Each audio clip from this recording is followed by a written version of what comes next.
Hai, saya Muhammad Anil Arif bin Muhammad Asri, nombor matriks A174278. Saya dari kumpulan 9 Falsafah dan Isu Semasa set 10.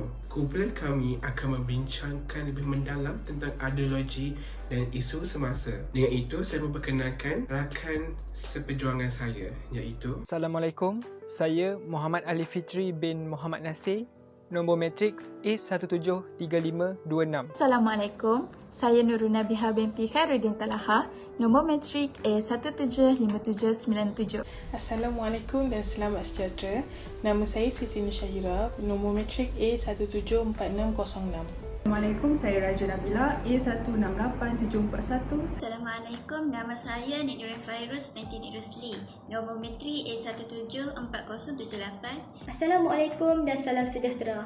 Nama saya Nur Adila Safia binti Abdul Nasir dengan nombor matrik A176829. Assalamualaikum, saya Nur Atika binti Nur Kaspi, nombor matrik A174555.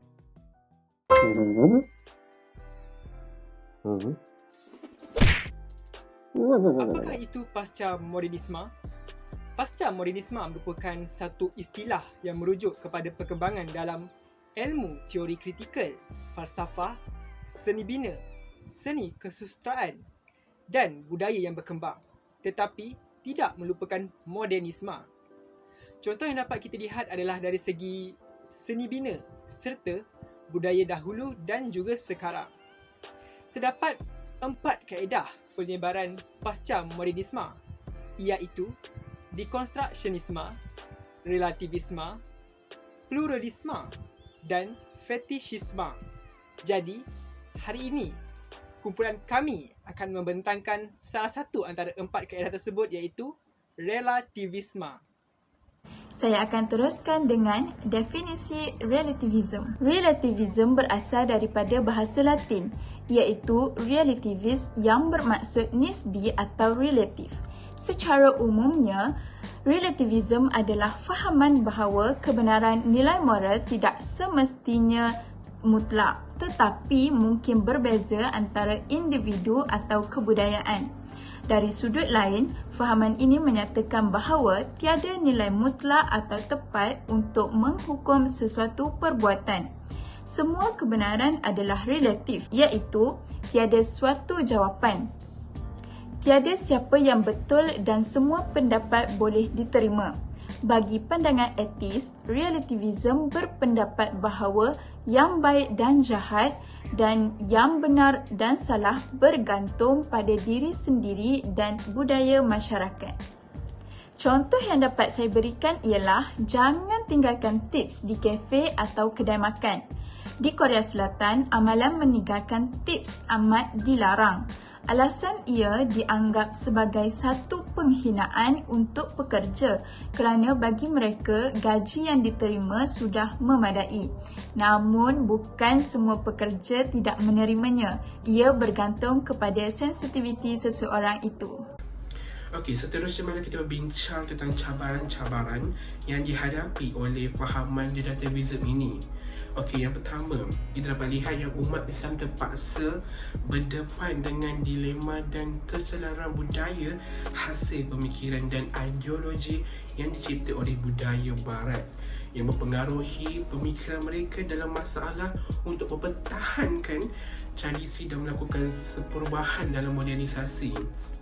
Sebagai contohnya kan, kelahiran budaya hedonism yang menjajah umat Islam. Ianya merupakan satu fahaman dan pemikiran yang bermatlamatkan keseronokan, kesenangan dan kenikmatan sebagai tujuan manusia hidup di dunia ini. Okey. Kewujudan rancangan-rancangan hiburan yang melalaikan umat Islam banyak disajikan di televisyen yang banyak dipengaruhi oleh hiburan barat juga. Okey, kewujudan kelab-kelab hiburan seperti kelab malam, karaoke dan sebagainya banyak memberikan kesan kepada keruntuhan akhlak masyarakat zaman sekarang. Ianya harus dipantau sepatutnya dan tidak boleh dibiarkan begitu saja supaya akhlak kita semua dijaga. Okey, seterusnya yang kedua dan cabaran relativism inilah kita lihat jantina juga menjadi sasaran utama golongan pejuang-pejuang hak asasi. Bagaimanakah benda ini berlaku? Pejuang-pejuang wanita, especially wanita, sentiasa memperjuangkan kesaksamaan wanita mereka. Mereka menganggap bahawa kaum wanita didiskriminasikan atas nama agama dan hukum syarak. Ada di antara mereka menganggap bahawa undang-undang keluarga Islam dalam konteks Islam yang ada dalam syariat Islam tidak memberikan keadilan terhadap wanita. Lebih teruk lagi, ada yang memikirkan dan menganggap bahawa Islam menindas kaum wanita, tidak memberikan kebebasan dan mengongkong wanita daripada melakukan aktiviti kemasyarakatan. Penindasan terhadap wanita bukanlah disebabkan oleh Islam itu sendiri, namun ia disebabkan oleh kejahilan dalam memahami dan menjalankan syariat itu sendiri. Ia juga adalah bersikap prejudis terhadap wanita oleh sesetengah pihak. Yang ketiga adalah kita dapat lihat pemikir-pemikir Islam liberal turut menyokong perjuangan jantina. Bagaimana? Pemikir-pemikir Islam liberal tidak terkecuali dalam menyokong dan mempertahankan kesesamaan jantina sebagai perjuangan utama mereka. Mereka beranggapan bahawa hukum hakam yang digariskan oleh pengasas mazhab tidak seharusnya diikut semuanya.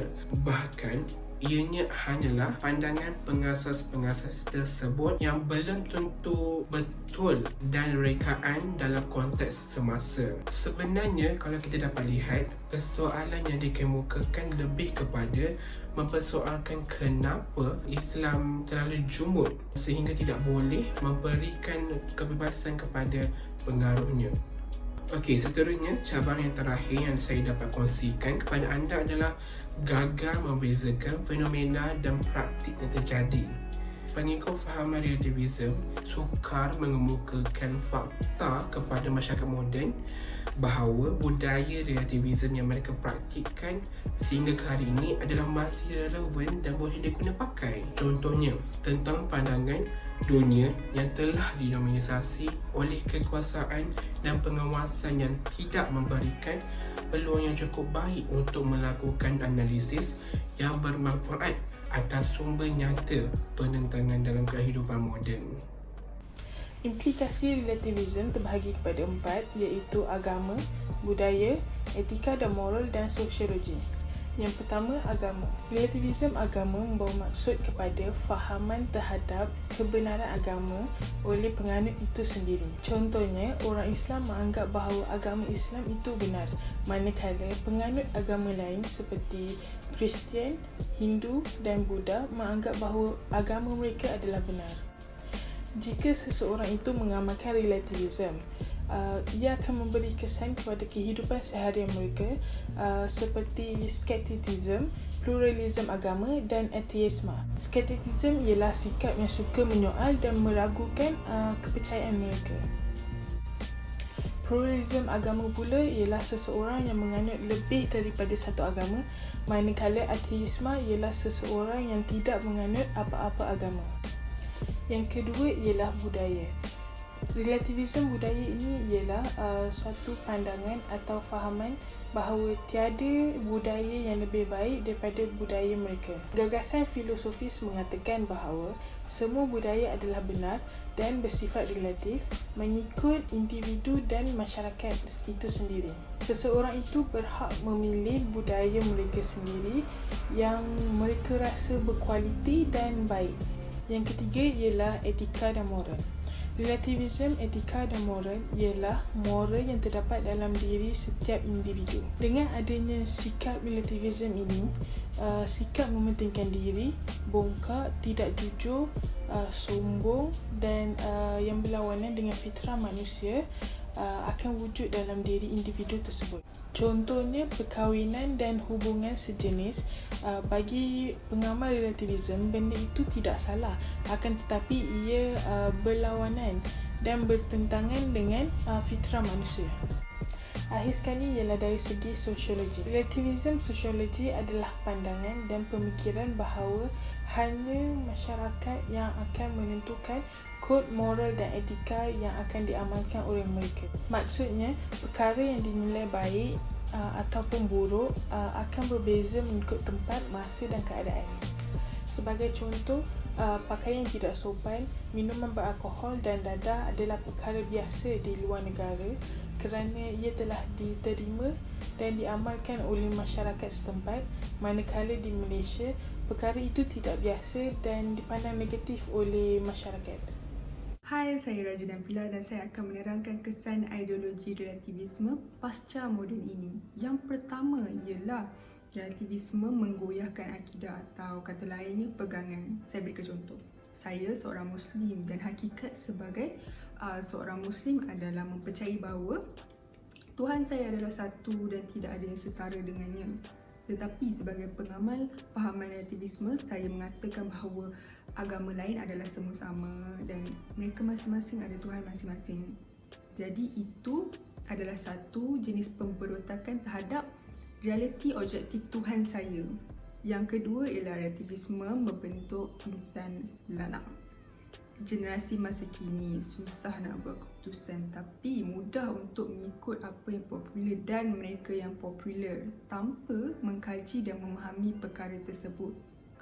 Jadi secara umumnya lebih tinggi mereka terpengaruh dengan fahaman relativisme ini yang mempromosikan keterbukaan minda lebih membawa kepada kesesatan lah. Yang ketiga ialah relativisme membentuk penjajahan baru. Kita boleh lihat zaman sekarang ni ramai orang memperjuangkan hak asasi yang jauh daripada fitrah dan juga kepentingan asas. Seperti contoh mereka banyak memperjuangkan hak seorang lelaki yang mengakui bahawa dirinya wanita kerana dipercaya bahawa itu adalah benar. Padahal banyak je lagi kepentingan asas yang boleh kita fokuskan iaitu krisis kebeluran, kemiskinan dan juga penindasan terhadap kaum. Jadi ini adalah satu bentuk penjajahan baru iaitu penjajahan pemikiran. Saya akan menerangkan tentang kelemahan dalam mengamalkan konsep relativisme. Terdapat beberapa kelemahan dalam mengamalkan kefahaman relativisme. Yang pertama, pengamal relativisme tidak dapat menyalahkan kesalahan orang lain kerana bagi mereka, setiap perbuatan orang lain itu bergantung pada mereka sendiri sama ada mereka merasakan ianya benar ataupun salah. Yang kedua, pengamal relativisme tidak dapat protes masalah kejahatan kerana mereka telah menolak adanya standard norma yang baik ataupun yang sebaliknya.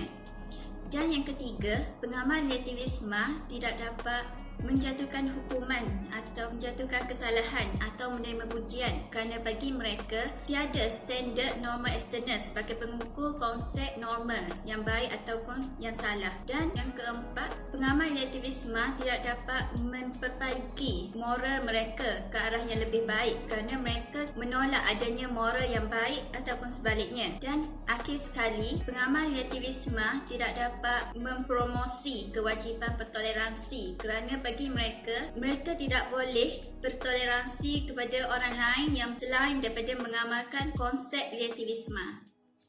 Saya akan menerangkan berkenaan isu-isu yang timbul dan terkait dengan topik ini. Antaranya isu berkaitan pasangan suami isteri yang dipenjarakan kerana telah merotan anak mereka. Bagaimanakah hal ini boleh terjadi? Begini, kita tahu bahawa merotan atau memukul anak adalah perkara lazim yang dilakukan oleh kebanyakan ibu bapa di Malaysia untuk mendidik dan mengajar mereka demi kebaikan mereka sendiri. Walau bagaimanapun, terdapat beberapa buah negara yang mengharamkan hukuman merotan anak di rumah. Contohnya negara Sweden. Di Sweden, mereka merasakan perkara ini adalah salah dan ia dianggap sebagai melanggar hak dan integriti seorang kanak-kanak tersebut. Hal ini berikutan dengan kes Azizur Rahim dan isterinya yang bernama Syarwati Nursyal yang ditahan oleh pihak berkuasa kerana telah merotan anak mereka. Azizur dikabarkan telah merotan anaknya kerana tidak menunaikan solat dan pada keesokan hari anaknya pergi mengadukan perkara tersebut di sekolah kepada gurunya. Disebabkan perbezaan budaya, mereka berdua telah pun ditahan dan dikenakan tindakan. Itu adalah yang pertama. Kedua, isu mengenai Syiah yang semakin meningkat. Menurut Mufti Perak Tan Sri Harusani, fahaman Syiah ini menyimpang daripada fahaman sunnah yang diamalkan oleh majoriti rakyat Malaysia. Sebelum ini, JAIS telah pun melakukan seruan ke atas markas Syiah di sekitar Gombak selepas mendapat aduan daripada orang awam mengenai aktiviti yang dilakukan. Penyebaran ajaran Syiah melalui media sosial juga menjadi satu cabaran untuk mengengkangkannya daripada terus berleluasa. Kita pun sedar bahawa ajaran Syiah ini boleh memecah belahkan masyarakat Islam di Malaysia jika ianya tidak dikawal secara tegas. Di sini kita dapat lihat perkara-perkara tersebut boleh membawa kepada masalah jika kita menerima sepenuhnya ideologi relativisme ini. Kesimpulannya ialah ideologi relativisme ini mempunyai kebaikan dan juga keburukan supaya kita dapat kenal pasti perbezaan dalam masyarakat.